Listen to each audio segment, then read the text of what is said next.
샬롬. 오늘은 2026년 4월 16일 목요일입니다. 기도 묵상에 관한 24번째 시간이자 마지막 편입니다. 오늘은 우리의 삶을 담아 계속 기도합니다. 라는 제목으로 내용을 함께 나누겠습니다. 책에 남은 내용을 간략하게 나누려고 합니다. 책의 21장 부분에서도 말하지만 우리가 보통 기도할 때 우리는 많은 경우에 우리의 건강, 돈, 장수, 사업, 자녀, 관계 등 우리 현실을 놓고 기도하게 되죠. 매우 개인적이고 또 현실적이라서 우리가 기도할 수밖에 없는 내용들이기도 하지만 동시에 그래서 또 자기 자신만을 위한 너무 그러한 기도가 아닐까 또 부정적으로 다가올 때가 있죠. 하지만 저자는 함께 기도하는 그러한 공동 기도에서든 또 개인 기도에서든 이렇게 자신의 삶을 나누고 또 고백하며 현실적인 그 모든 내용을 다 진솔하게 하나님께 드리라고 기도하라고 권면합니다.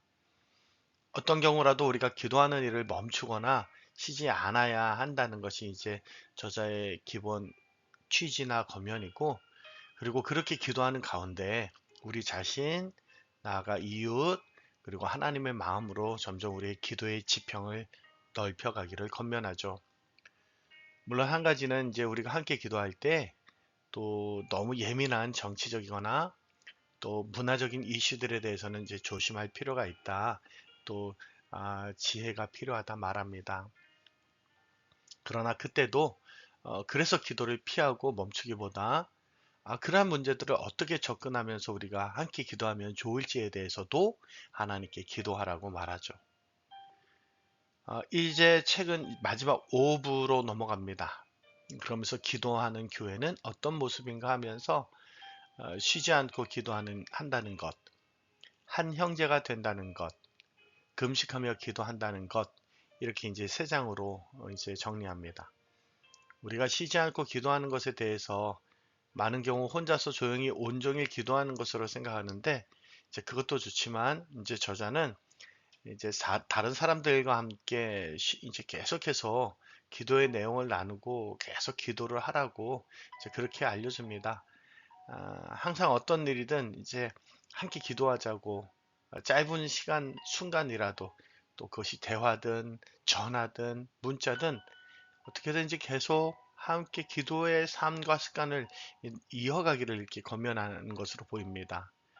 그래서 이제 문자 기도회라고 하는 것처럼 또 누군가와 문자로 이렇게 주고받았던 그러한 내용들에 대해서 이제 함께 나누어 주는데 어쩌면 우리가 많이 쓴 요즘 카톡처럼 우리가 카톡을 통해도 서로를 축복하고 위로하고 또 그렇게 기도하는 그런 문자들을 짧게 남기는 것도 그것이 이제 계속 우리가 어떤 형태든 서로를 위해 기도할 수 있는 그러한 방법과 또 시간을 계속 이어가라고 그렇게 이제 권면해 줍니다.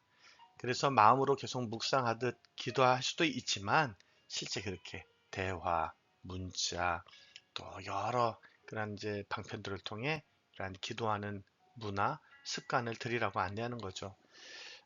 한편으로 저는 특별히 이제 우리 순 모임이 그랬으면 좋겠습니다.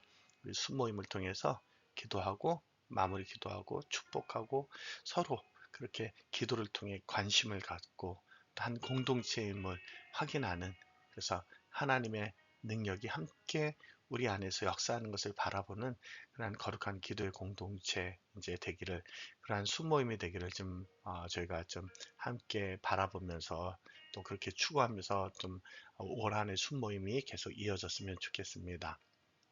저자는 책에서 이제 배우자와 함께 기도하기, 친구와 함께 기도하기, 어머니와 함께 기도하기 등 소개하면서 이렇게 일상생활 속에서 사소한 것까지 다 함께 이렇게 기도했던 것들에 대해서 이제 소개하고 그 유익에 대해서 말해줍니다.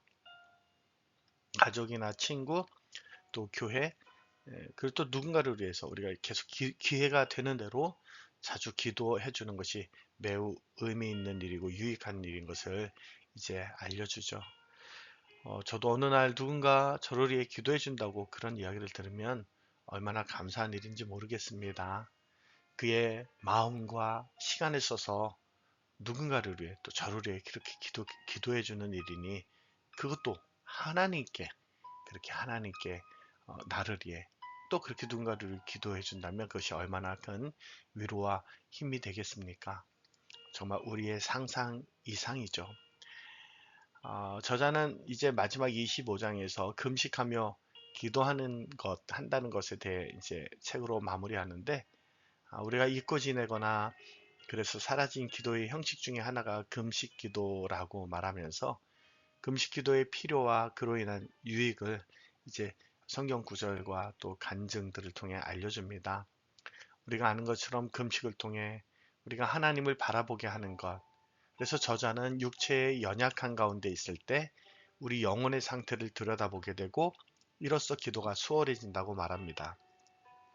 그리고 성령님의 다양한 그러한 역사의 증거들이 나타난다고 말하죠. 저자는 말합니다. 보이지 않는 이 세상에서 우리가 유리한 자리를 차지하게 하는 것이 바로 금식이라고 말이죠. 그러니까 금식 기도에 대한 어떤 강력함이나 어떤 우리의 간절함을 잘 드러낼 수 있는 그러한 기도라고 설명해 주는 것 같습니다. 그리고 이어서 저자는 공동의 회개를 위한 금식을 이제 소개합니다. 금식을 통해 마음속에서 원하는 것들을 들여다보면서 우리가 겸손해지고 미약해진다고. 그래서 개인뿐만 아니라 함께 이 공동의 회개를 위한 금식 기도를 한 것에 대한 그러한 이제 성경과 또 간증들을 해주죠. 금식할 때 무엇보다도 예수님의 죽으심과 부활 안으로 이끌려 들어가게 될 것을 기대하라고 말합니다. 이교 사상과 달리 금식은 능력을 얻어내거나 하나님을 우리의 뜻대로 움직이게 하는 수단이 아니라고 말해주면서 특별히 금식을 할 때 무엇보다 예수님의 죽으심 그리고 그 부활에 대한 소망으로 그것을 기대하며 우리가 기도할 것을 역시 예수님의 렌즈, 이 부활의 렌즈를 놓치지 않을 것을 권면해 줍니다. 저자는 금식을 위한 실제적인 그 제안도 해줍니다. 뭐 한두 끼를 거르는 거, 또 소셜 미디어와 뉴스를 금하는 거, 저혈당증이나 그런 유사한 증상이 있다면 어떤 부분적인 금식을 하는 거, 또 어떤 차나 또는 간단한 주스 등을 마시는 거. 그래서 각자의 건강과 상황에 맞게 시도해 보라고 권면해 주죠. 때로 우리의 육적인 것에 대한 절제, 욕을 억제하며 그 하나님의 목소리를 경청해 보라고. 저자는 자신이 아는 거의 모든 사람들이 너무 바빠서 기도할 수 없다고 말하지만 바쁜 삶을 잠시 내려놓고 함께 기도하는 것만큼 교회의 영혼들을 섬기는 아름다운 길이 또 어디 있겠는가 하며 제 책을 마무리합니다. 다시 한번 기도는 이 스페어 타이어가 아닌 핸들을 잡는 일임을 떠올리게 됩니다. 우리가 기도해야 우리의 삶에 그 삶으로 나아가고 또 방향을 정하고 그래서 움직이며 나아가는 것. 그것이 핸들이라면 우리에게 기도가 아닐까 생각해 보면서 우리 삶의 주인이신 하나님께서 주인이 되어 주시고 인도자가 되어 주시는 것을 확인하며 즐거워하는 그 시간이라면 더욱더 우리가 우리의 하루, 우리의 삶에, 우리의 사역에, 우리의 공동체의 처음과 끝, 매 순간이 하나님과 함께 기도하는 일임을 생각해 봅니다. 정말 예수님의 모습을 계속해서 떠올리지 않을 수 없는 것이 매 순간, 어느 때나 항상 다시 한번 그 하나님 앞에 나아가 모든 삶과 사역을 정돈해 보았던, 정돈하셨던 그 예수님의 모습, 기도의 본이시고 기도의 사람이신 예수님을 봅니다. 우리 자신뿐만 아니라 하늘의 뜻이 이 땅 가운데 이루어지기를 바라며 하나님의 나라와 영광을 위해 기도하게 된다면 하나님께서 얼마나 기뻐하실까.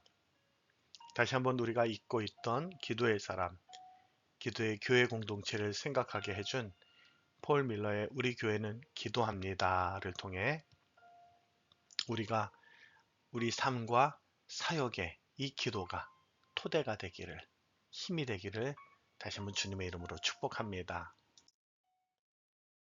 하나님, 우리가 기도의 사람, 기도의 공동체 되게 하여 주옵소서.